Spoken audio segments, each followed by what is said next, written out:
Assalamualaikum warahmatullahi wabarakatuh. Selamat berjumpa lagi dengan channel kami atau channel kita, yaitu YouTube Berbagi Makna 7, dengan mengucapkan Bismillahirrahmanirrahim.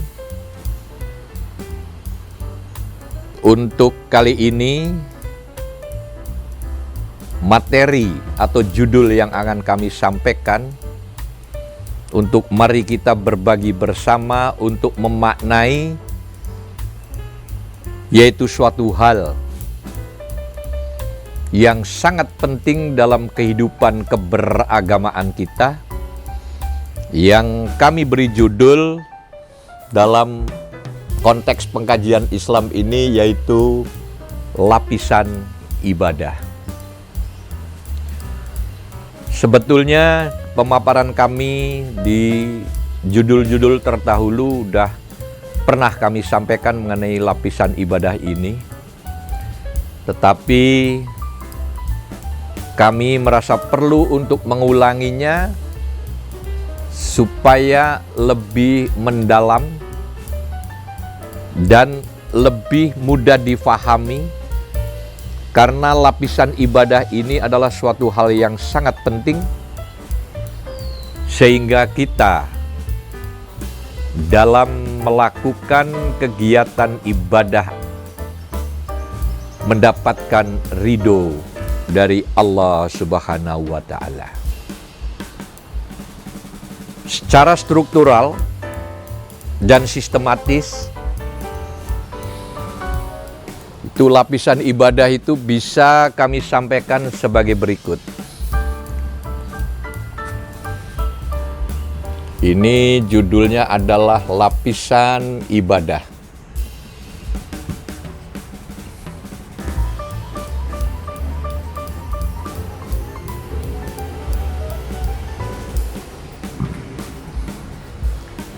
Seperti kita sering lakukan bersama, lapisan yang utama ini adalah ibadah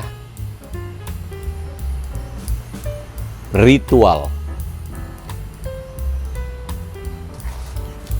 yang disampaikan dengan mulut kita. Masuk ke dalam, ini ada suatu lapisan yang kedua, yaitu ibadah spiritual. Yang disampaikan melalui atau dengan hati kita. Nah, lebih dalam lagi yang merupakan inti dari ibadah kita adalah ibadah sosial, yang diwujudkan dalam implementasi kehidupan sehari-hari.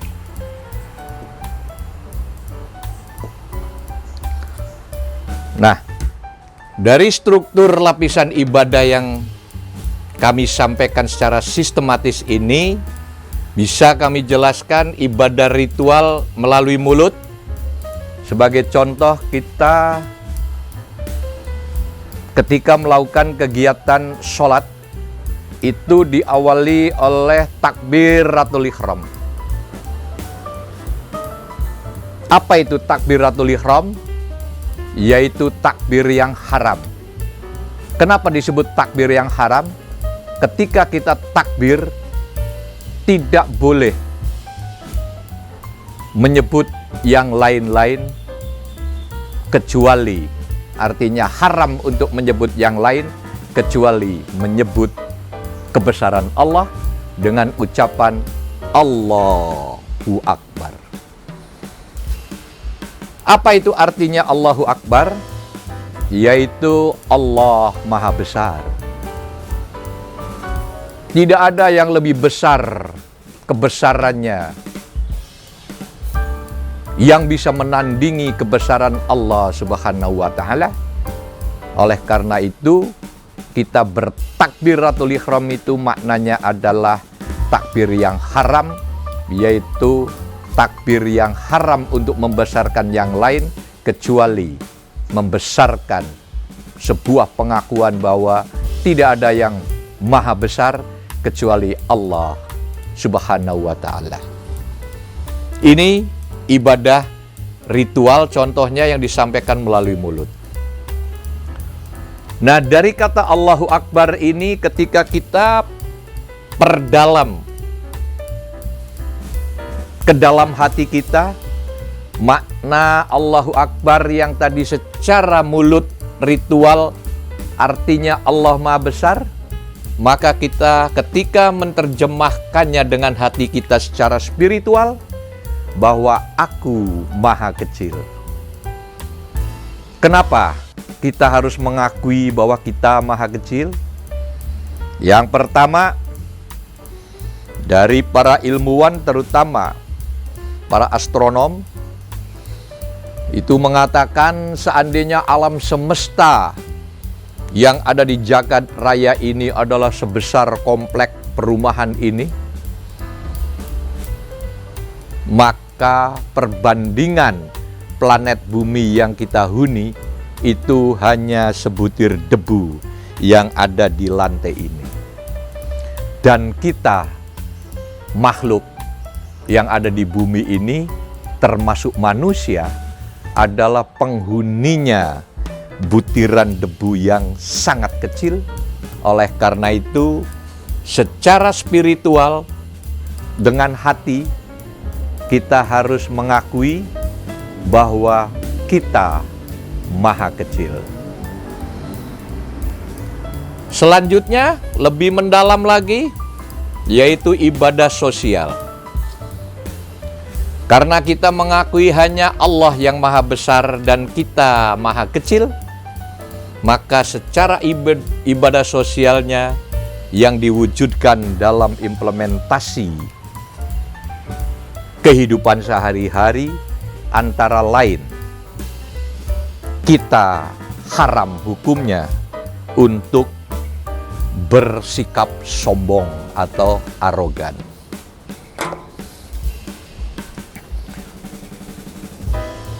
Termasuk dalam melakukan ibadah apapun, itu kita tidak boleh sombong. Karena ada ungkapan seperti judul yang terdahulu kami sampaikan,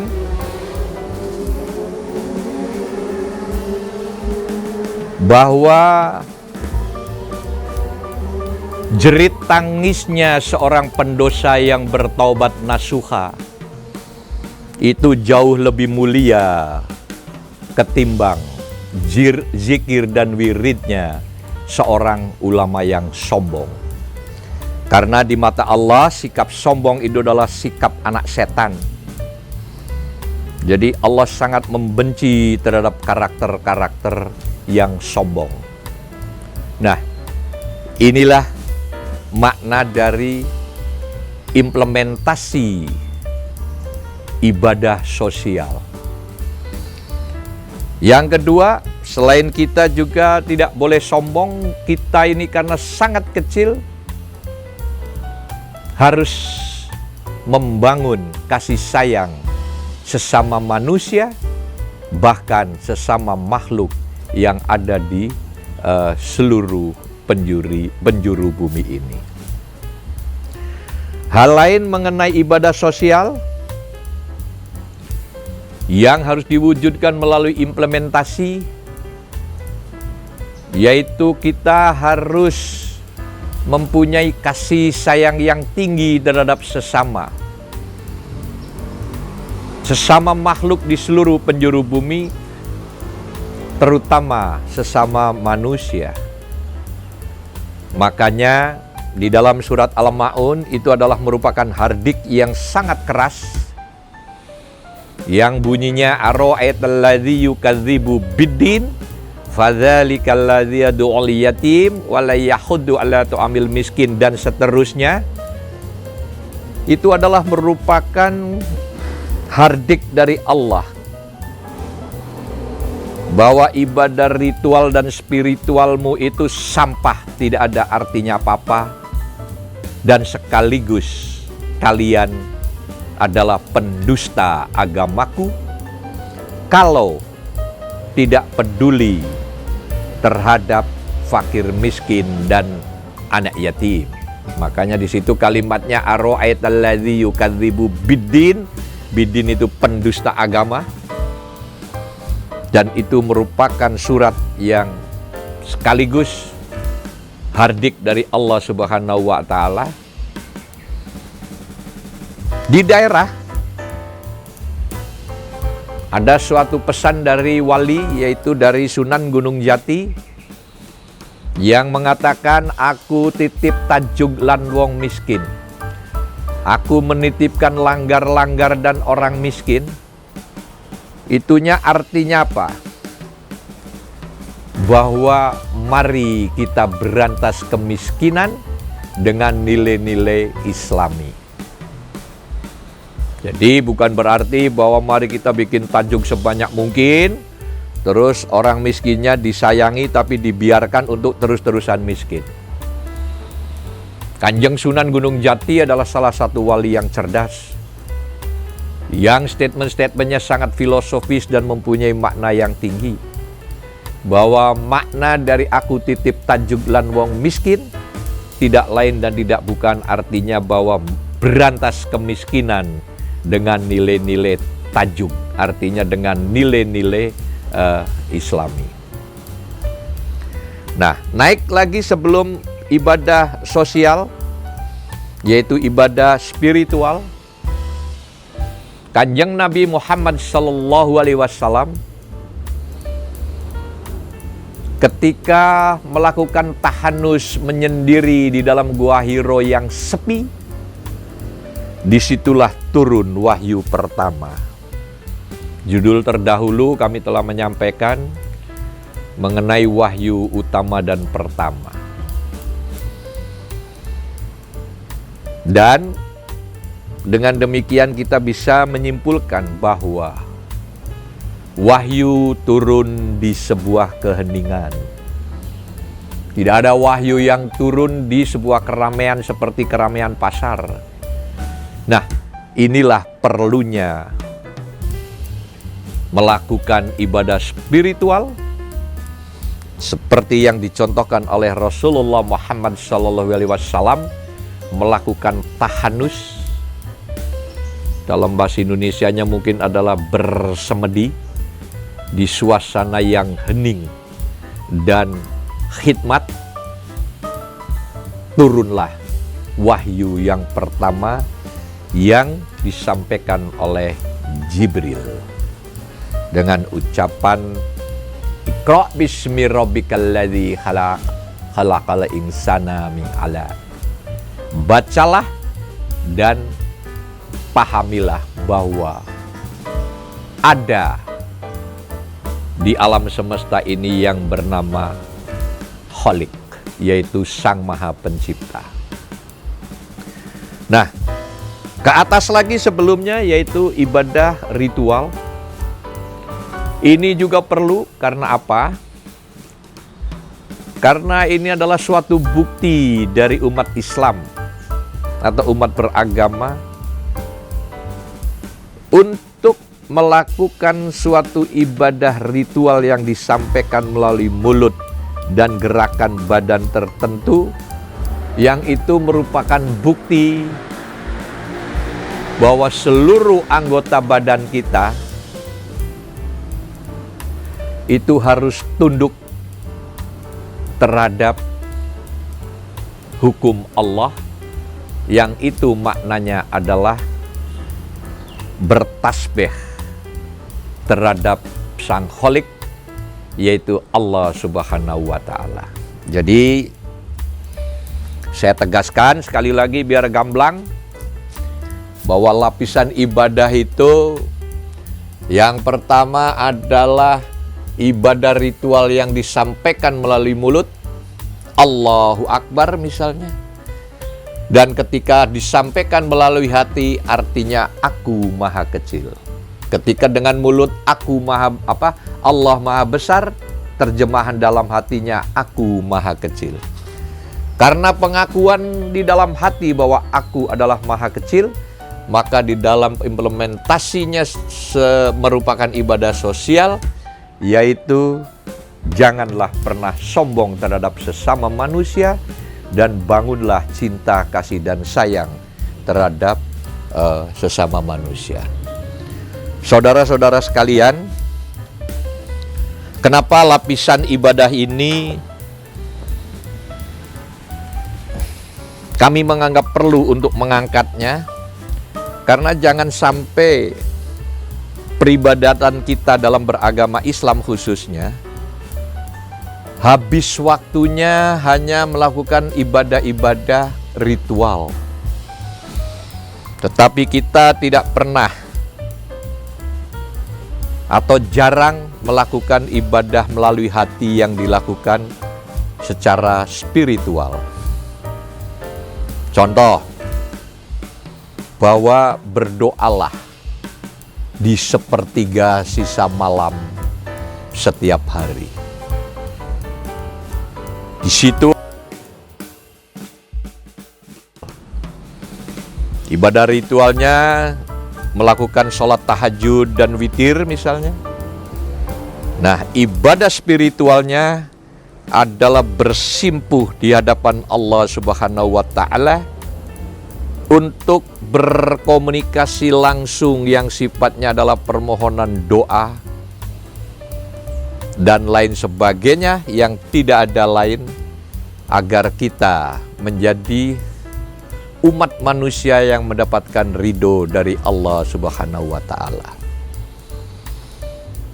Nah, ketika siang hari, kata Allah, bertebaranlah kalian ke seluruh penjuru bumi, baik ke gunung, ke darat, maupun ke laut, untuk mengais rezeki-rezeki untuk menafkahi keluargamu, mengais rezeki-rezeki yang telah aku gelar di seluruh penjuru bumi. Silahkan kalian mengaisnya dengan cara yang baik dan benar, supaya rezeki yang kalian peroleh adalah rezeki yang telah mendapat ridho dariku, sehingga apa yang kamu konsumsi insya Allah adalah hal-hal yang mendapatkan berkah dari aku sebagai Sang Pencipta, kata Allah. Jadi lapisan ibadah ini perlu saya angkat, karena kita jangan hanya sibuk melakukan ibadah ritual, gerada geruduk, ya kan? Tetapi jarang sekali melakukan ibadah spiritual, apalagi tidak faham bahwa inti ajaran Islam sesungguhnya adalah nilai sosial yang bisa terbukti melalui surat Al-Ma'un yang merupakan hardik yang paling tinggi, mengingatkan kepada kita bahwa ibadah ritual dan spiritualmu adalah sampah, tak bermakna apa-apa kalau tidak peduli terhadap fakir miskin, dan sekaligus kalian adalah pendusta agamaku. Jadi itu Bapak dan Ibu sekalian, lapisan ibadah ini sangat penting untuk kita diskusikan, dan semoga pemaparan mengenai lapisan ibadah ini juga sangat singkat seperti yang kami sampaikan terdahulu. Hanya ini merupakan pengulangan yang insya Allah dengan pengulangan ini bisa menambah pemahaman yang lebih in-depth mengenai struktur dan sistematika urut-urutan atau lapisan beribadah, yang ini adalah bangunan ibadah terhadap Allah Subhanahu wa Ta'ala dan terhadap manusia dan terhadap sesama makhluk. Jadi istilah saya adalah hablun minal khaliq wal hablun minal makhluk. Sekian, semoga bermanfaat. Wassalamualaikum warahmatullahi wabarakatuh.